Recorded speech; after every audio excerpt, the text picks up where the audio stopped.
and gentlemen, as always, I'm your host, AirsoftAL, and today we talk about a SIG Sire. Now, this one is one that I think may have been discontinued. Now, I'm not 100% sure on that, so please don't hold me to anything.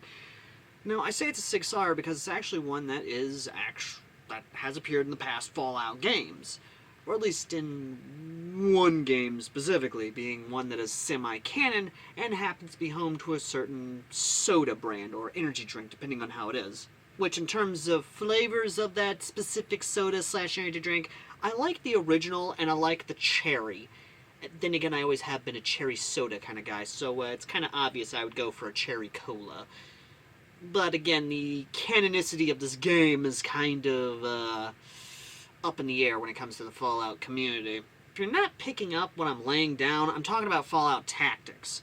Now, in terms of the handgun, because there is a wide variety of handguns in the first 3 Fallout titles, it is definitely something. But the handgun I'm talking about is, of course, the SIG Sire P226. The P226 is definitely an interesting little handgun, and the SIG Sire handguns in general are kind of interesting just because of the fact of a lot of redundancies built into them. But I'm not the one to inform you about that. No, that'd be Zach Hazard of Mike Bunfire's fame to inform you about that. Holy crap, it's a SIG P220! Oh my god. Do you like them? That's pretty cool. And it's a 45 caliber semi-automatic pistol with a decocker on it. Is this one a West German? Maybe? But yeah, it's what most of their other handguns are based on, is the 220 series. Single stack, 45 ACP. They did make versions in 9mm. Actually, fun fact, the first screen appearance of the SIG P220 series handgun was in the movie Rambo 2, and it was held by one of the CIA agents, which you can tell in that movie that it's an actual 220 and not a blank firing version by the shape of the top of the barrel. Well, I can't figure out any of that. Well, I could. And based on when the movie Rambo 2 was filmed, that means that that was an actual P220 that was issued to the US Army to use in trials to replace the 1911. But it never did replace that gun. No, it didn't. The one that actually ended up winning the U.S. Army pistol trials was the Beretta 92 FS. But anyway, we're getting off on a whole different tangent here. I personally love the SIG 226. I actually own one. It is a 226 Mark 25, which is the Naval Special Warfare variant. Another fun fact about this handgun, does not have a safety on it. Just take the bullets out, stupid. No, it has internal drop safeties. It has many things to prevent it from firing. There's a firing pin locking block. There's the fact that the hammer will not go all the way forward unless the trigger has been pulled on it. There's a thing to prevent it from going off unless the slide is fully in battery. What this gun does have is it has a decocker, which puts it in double action mode, which has a relatively long and heavy trigger pull. Decocker. The logic on it is there's no manually activated thumb safety, so you don't have to disengage anything when you draw the pistol out of the holster. You don't have to disengage anything. Your first trigger pull is just going to be a relatively long, heavy trigger pull. And the only way for the gun to actually go off is if you intentionally pull the trigger on the gun. Mm-hmm. Actually, kind of excited about finding this handgun. Oh my god, look at this. Look at this abomination of a 220. That's fucking cringe, bro. Bayonet! That's fucking... Here's my question. How are you supposed to use a tiny bayonet? You got the silencer, so you can't even use the bayonet. Bruh. You just posted cringe, bro. So, yeah, that is the SIG Sire P226, and the SIG Sire handgun series as a whole. And what I said by the fact of I think this has been discontinued is because I haven't been able to find any at all. Now, I may change, and you may see them pop up on screen, but if not, then... yeah, I couldn't find them at all. But this is actually made by KWC. KWC is known for actually making really good, reliable Springer pistols and even rifles from time to time, and at affordable prices. And their 1911s are still a standby for a lot of Springer pistols and handguns. Hell, they are the most copied in terms of Springer pistols. So, yeah, there's that.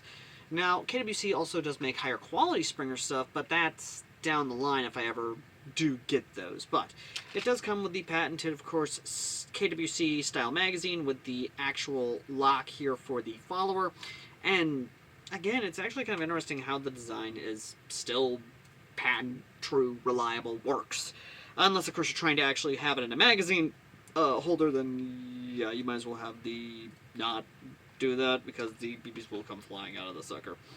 Now, in terms of a safety, the safety is here, much like on the actual SIG, more or less. I do like that design, honestly. That's definitely very intuitive. I actually do like it. The magazine release is actually not that bad either, so if I wanted to basically pull the whole John Wick thing, I could basically just do like that, jump like this, and because the slide lock is right here, I can just immediately hit like that and get back to it. Not ambidextrous, sadly, but later models, I believe, are ambidextrous. I do like the licensing, though, that it does have the full trades on there, at least. And yes, the frame is pink, probably for breast cancer. But, again, it's definitely one of those things that it's not bad, to say the least. And the prime in the rack is not bad. It's really not. And the actual takedown of it is not that bad either. Like, it's really not. It's just a simple push through as such, and then set these to the side, and just obviously, you know, pull the trigger to release it. But yeah, you can actually see the entire insides and the guts of this sucker, and again, very impressed by it. Whether or not I would try and say, hey, let's try and modify this sucker to have a more powerful spring, I wouldn't. It's better as is. But there is a lot of 3D printing possibility to have there. Legitimately, even see the actual feed mechanism and how it all works. Again, I'm not saying you shouldn't, but at the same time, I am saying that possibilities to be had with this in terms of the 3D printing world. But, again, not saying you have to, nor am I saying don't. I'm just saying I don't think it's a smart idea. Anyway, make sure it is lined up. Put the thing back in there, and again, voila. And the priming, like I said, it's not that bad. It's definitely not intuitive. It's not bad. It actually is able to be easily primed, and that does work out very well for a lot of things. I love the hammer, honestly. It's a lot of fun, I'm not gonna lie. And the magazine is not bad, holding, I want to say, 15, maybe 20 rounds of BBs. I'm not 100% on that. I haven't really counted, but it is still a fun little handgun. It is definitely interesting. Now, in terms of customizability, there is no Picatinny on here because this is the P226. But, you know, later models do have Picatinny rails. The grips on here are basically 100% are actually SIG grips, or at least they are like SIG grips, so if you want to, you could remove the screws, and you could take these off, and if you want, you can customize this however you want. It's just one of those things, give or take. Very large trigger rail, trigger well here, in case you have gloves. It's not bad, I'm not gonna lie, you know, definitely good. Feels great in the hands, I'm not gonna lie. It is, if it wasn't in pink, I'd happily be like, hey, this is definitely great for a Fallout loadout, or even a Fallout cosplay, which, again, if it wasn't pink, you know, one of those things, but it is something at least. Now, if I remember correctly, these actually went between $30 and the $40 price tag. Granted, that was mostly there because of the SIG trademarks. That's just how it has always been when it comes to the fully licensed trade pistols, and those that don't have trademarks are a lot less expensive, more or less. So because they don't have the trademarks. Give or take. But enough of my gabbing. Let's go ahead and get to the gameplay and see how she does.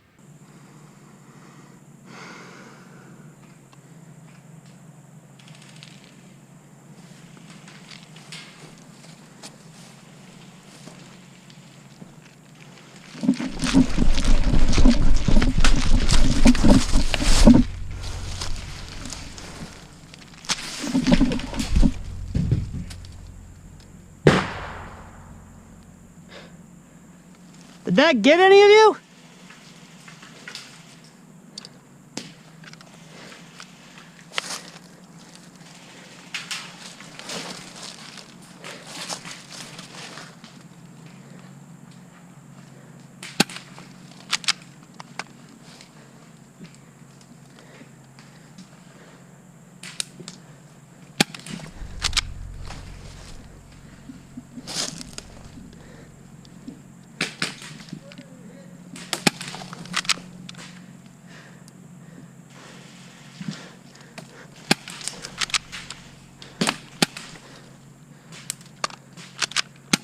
Okay, no, it's shooting. Okay.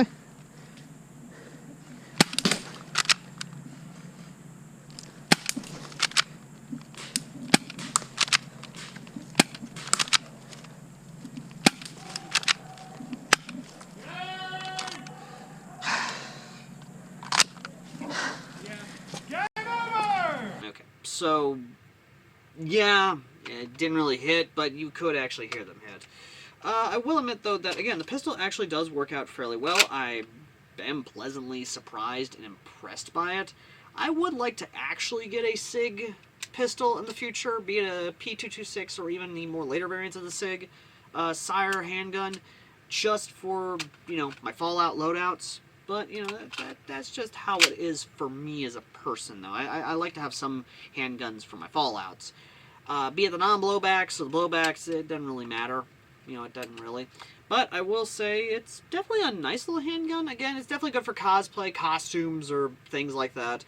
And because of that, it gets no more, no less than a 6 out of 10. It's above average. It's a fine little Springer. The price tag is... yeah, it fluctuates more than the economy, depending on who's in the White House right now, and the uploading of this video at the time, and who's in the White House at the moment. But it is one of those interesting things of, it's a fun little handgun, I'm not gonna lie. So, yeah. Till then, ladies and gentlemen, as always, I've been AirsoftAL, and, well, October is coming and going, and till then, folks, I've been AirsoftAL. And next time, ladies and gentlemen, we'll be taking a look at some more somewhat expensive guns and kind of asking, hey, are they worth it? Pistols, rifles, and what have you, coming in the future, ladies and gentlemen. And until then, I've been AirsoftAL, and I shall see all you lovely people in the next review. And thank you for sticking around for Hidden Gem Month. Till next time. Later.